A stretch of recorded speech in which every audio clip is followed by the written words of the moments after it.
Assalamualaikum warahmatullahi wabarakatuh. Selamat pagi anak-anakku.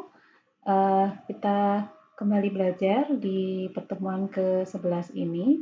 Untuk pertemuan ke-11 ini kita akan masih membahas mengenai antivirus dan vaksin yang diperlukan untuk mencegah infeksi virus ya. Oke, kalau kemarin kita sudah melihat bagaimana hal-hal yang perlu kita ketahui dulu mengenai perkembangan atau pengembangan antivirus dan vaksin dalam rangka mencegah infeksi virus. Nah, hari ini kita akan membahas tentang beberapa hal yang berkaitan dengan antivirus dan vaksin, di mana apa yang diperlukan untuk pembuatan antivirus maupun vaksin ya. Pada intinya, antivirus dan vaksin ini memiliki cara pengembangan yang mirip ya, hampir mirip, tapi tujuannya berbeda. Kalau antivirus itu lebih pada pengobatan, kalau vaksin lebih untuk pencegahan ya. Oke, jadi kemarin kita sudah membahas sedikit ini ya di akhir perkuliahan bahwa eh, antivirus itu diproduksi karena ada kebutuhan medis. Jadi ternyata infeksi virus tertentu itu membutuhkan pengobatan.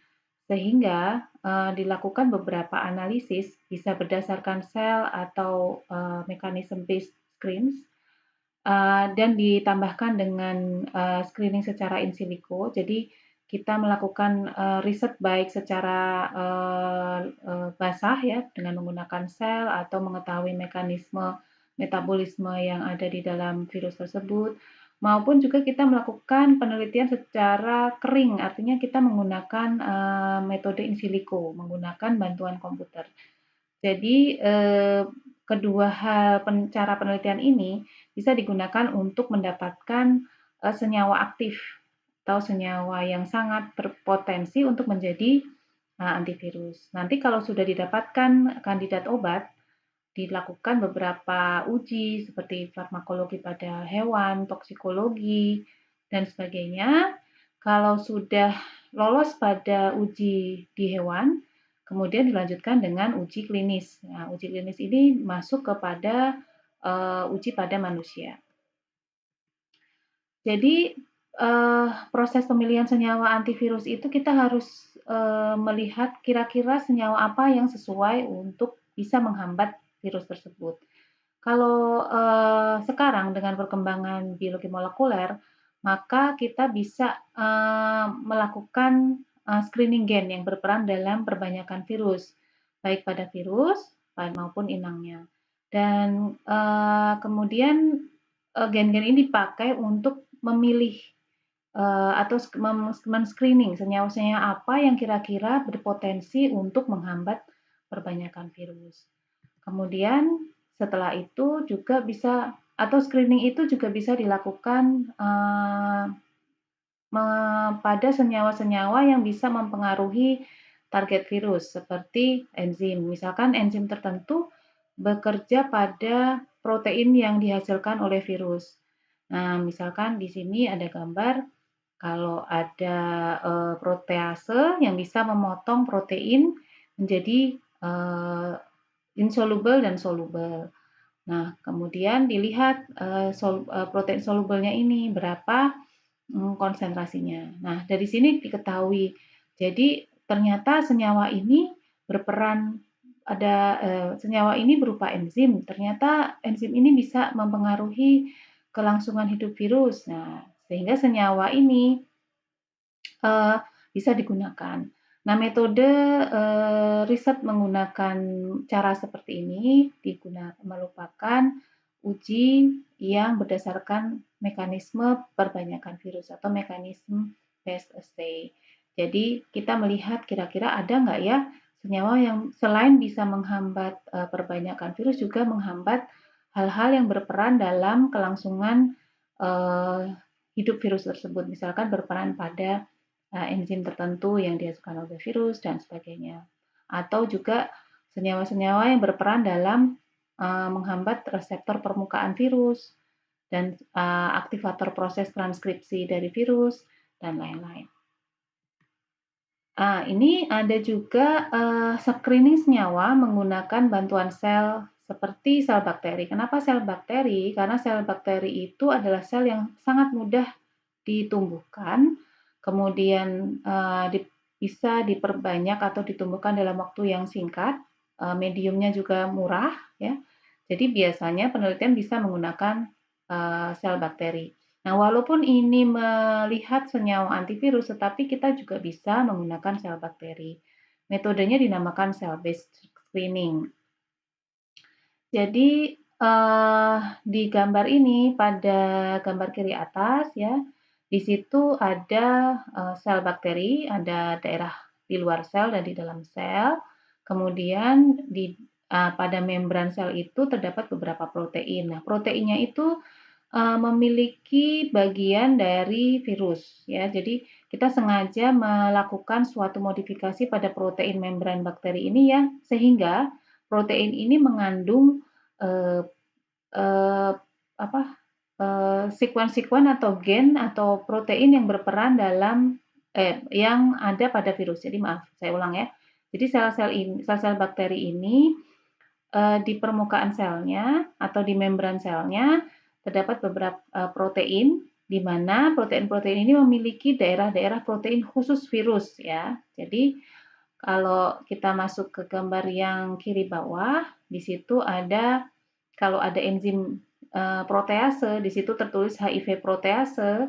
Nah, HIV protease ini bisa memotong protein virus yang ada di permukaan membran sel bakteri.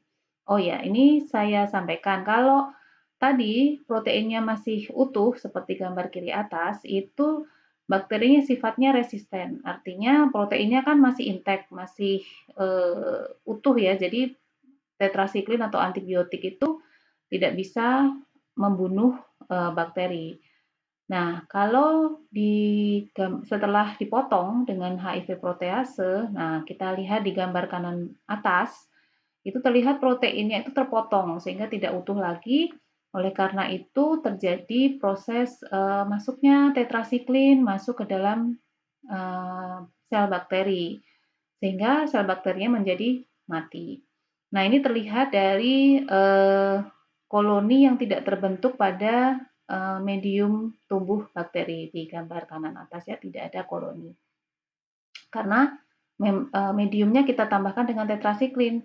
Jadi kalau bakterinya sensitif atau tidak tahan terhadap tetrasiklin, maka dia tidak dapat tumbuh.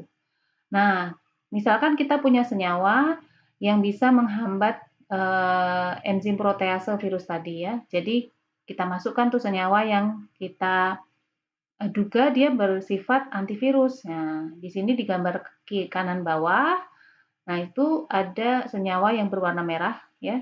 Itu menghambat kerja dari HIV protease tadi. Sehingga proteinnya tidak bisa terpotong. Karena proteinnya masih utuh, maka tidak terjadi pemotongan dari protein tadi sehingga si tetrasiklin itu tidak dapat masuk ke dalam sel bakteri. Sifatnya bakteri kembali lagi menjadi resisten atau tahan terhadap tetrasiklin. Nah, kalau kita lihat pada kultur, pada penanaman bakteri, terlihat bahwa sel-sel bakteri bisa tumbuh dalam medium meskipun di dalam medium itu terdapat antibiotik tetrasiklin. Nah, cara melihat senyawa yang bersifat antivirus seperti ini dengan cara seperti ini dinamakan cell-based screening. Nah, bisa juga kita menggunakan penggunaan bantuan komputer untuk melihat untuk mendesain struktur target dan docking senyawa penghambatnya. Jadi secara in silico, kalau kalian sekarang kan sedang melaksanakan atau sedang mengikuti perkuliahan bioinformatika ya. Jadi kalian bisa tahu ternyata protein-protein dalam organisme itu atau dalam virus itu ternyata bisa dibuat struktur 3 dimensinya menggunakan software komputer.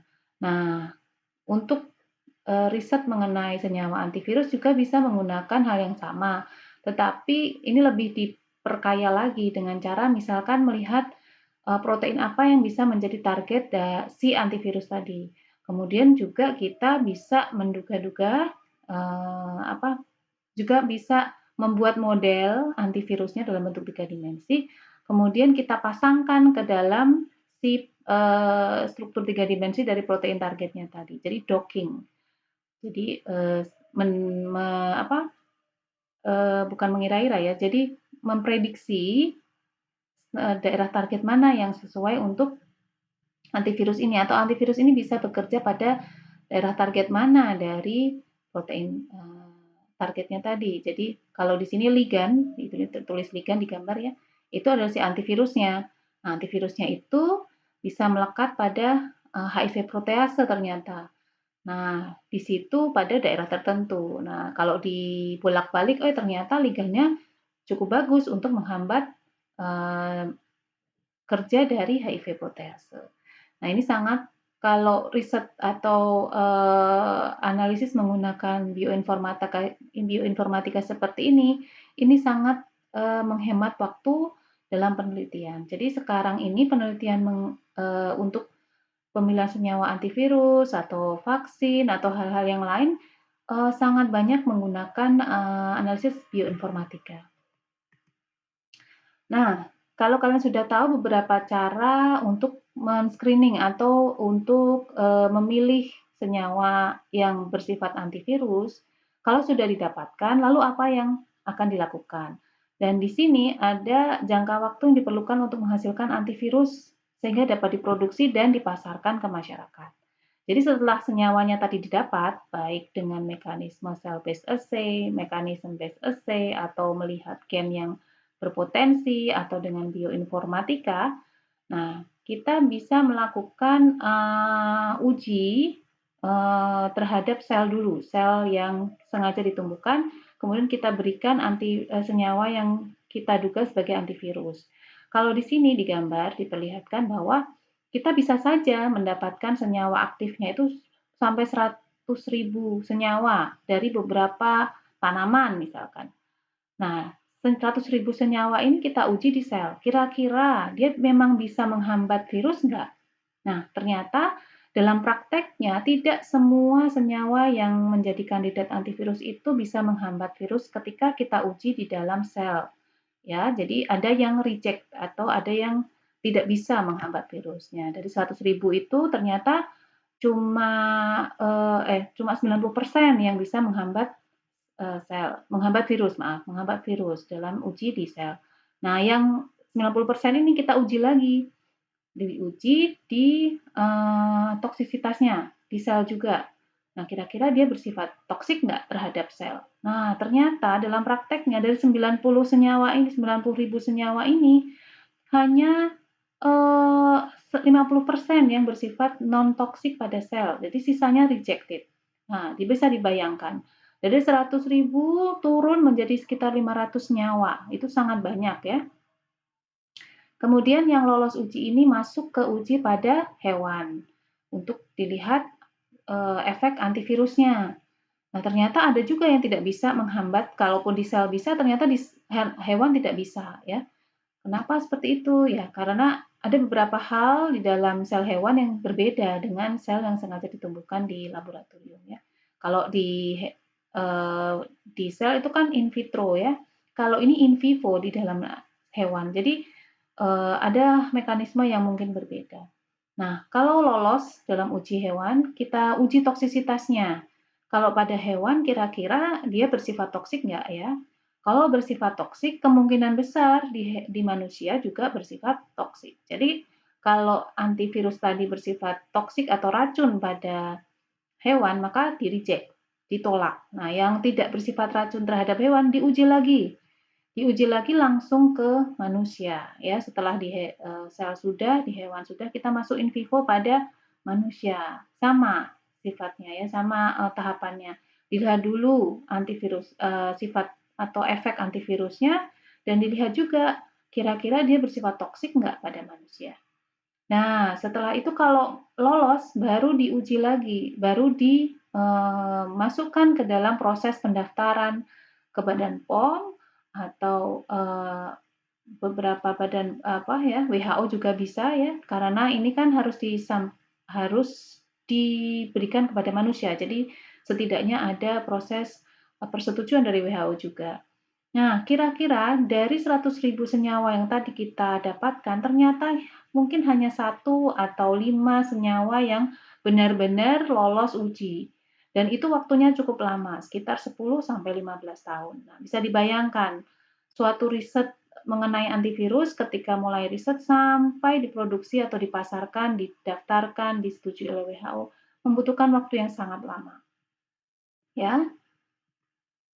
Nah, hal-hal yang perlu diperhatikan dalam produksi antivirus, yang pertama, antivirus itu harus aman digunakan oleh individu terinfeksi karena, sifatnya dia sebagai terapi, jadi harus aman, tidak boleh, dia bersifat, racun pada manusia. Sehingga tadi, pada uji-uji tadi, ada uji terhadap hewan, kalau masih toksik ya tidak lolos, kalau aman pada hewan bisa dilanjutkan pada manusia, namanya uji klinis ya, uji klinis. Kalau pengujian terhadap manusia namanya uji klinis. Kalau uji terhadap hewan namanya uji preklinis ya. Uji klinis itu ada 3 fase, fase 1, fase 2, fase 3. Fase 1 itu diuji pada sekelompok manusia ya, yang jumlahnya tidak terlalu banyak, mungkin hanya puluhan. Kemudian kalau lolos masuk ke fase 2, di fase 2 ini jumlah sukarelawan yang mengikuti uji klinis itu semakin besar, bisa ratusan, bisa ribuan. Dan di fase 2 ini bisa diikut sertakan orang-orang yang berisiko tinggi terkena infeksi virus, ya. Kemudian, kalau lolos di fase 2 lanjut lagi di fase 3. Di fase 3 ini, jumlah sukarelawannya sangat besar, hingga puluhan ribu. Kenapa? Karena antivirus itu harus bisa mencapai beberapa, individu dengan genetika yang berbeda. Jadi misalkan, antivirus ini bisa, baik pada orang dengan genetika yang, berkerabat dengan orang Kaukasia misalkan, tetapi ketika diuji coba pada, orang dengan genetika Malaya, ternyata ada, efek samping. Nah, dengan kondisi genetika yang berbeda ini ternyata antivirusnya bisa menghasilkan dampak yang berbeda. Nah, hal itu bisa diketahui kalau jumlah sukarelawannya sangat banyak, gitu ya. Jadi, fase 3 ini sangat diperlukan. Nah, kalau sudah lolos di fase 3 baru disetujui, atau didaftarkan ke Badan POM, kalau di Amerika namanya FDA. Nah, setelah itu baru disetujui, dibuat dokumentasinya, didaftarkan di WHO dan sebagainya ya. Jadi tadi kenapa panjang waktunya, karena uji-ujinya sangat panjang. Tapi yang penting antivirus itu harus aman. Kemudian, antivirus itu selain aman juga bisa langsung masuk ke dalam aliran darah karena, hal ini diperlukan supaya antivirus itu bisa langsung masuk ke sel targetnya. Jadi bagaimana caranya supaya, antivirus itu bisa berjalan dari, tempat masuknya sampai ke sel target. Karena kan sel eee pintu masuknya antivirus tidak sama dengan sel targetnya ya, jadi dia harus melalui, jalan yang panjang. Nah, bagaimana caranya? Yaitu dengan aliran darah, maka dia harus masuk ke aliran darah. Nah, beberapa macam antivirus, di sini sebagian besar antivirus bisa berupa namanya nukleoside atau nukleotide analog. Jadi, senyawa yang mirip dengan nukleoside dan nukleotide. Jadi molekul yang mirip dengan nukleosida dan nukleotida virus dan sifatnya dia bisa menghambat pemanjangan DNA atau RNA virus. Lah kalau DNA sama RNA virusnya saja sudah bisa dihambat, berarti virusnya tidak bisa berkembang. Seperti itu ya. Nah, contohnya di sini ada antivirus namanya aciclovir, ganciclovir, zidovudin, lamivudin ya. Kemudian ada yang antivirus berupa non-nucleoside inhibitor. Berbeda dengan yang pertama, kalau yang kedua ini dia berikatan dengan salah satu enzim yang berperan dalam replikasi virus, sehingga akan mengubah aktivitas dari enzim tersebut. Nah, kalau tadi mentargetkan yang pertama tadi mentargetkan pada nukleosida dan nukleotida virus, kalau yang kedua ini dia mentargetkan pada enzim yang berperan dalam replikasi virus. Contohnya adalah oseltamivir, nevirapin, dan efavirenz. Jadi cara kerjanya seperti ini ya.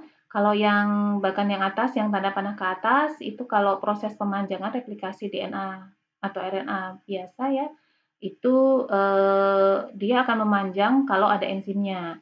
Tapi kalau dengan antivirus yang bersifat nukleoside atau nukleotide analog yang berwarna hitam, dia akan menempel di, DNA virus, kemudian si enzim ini tidak bisa melakukan pemanjangan, DNA.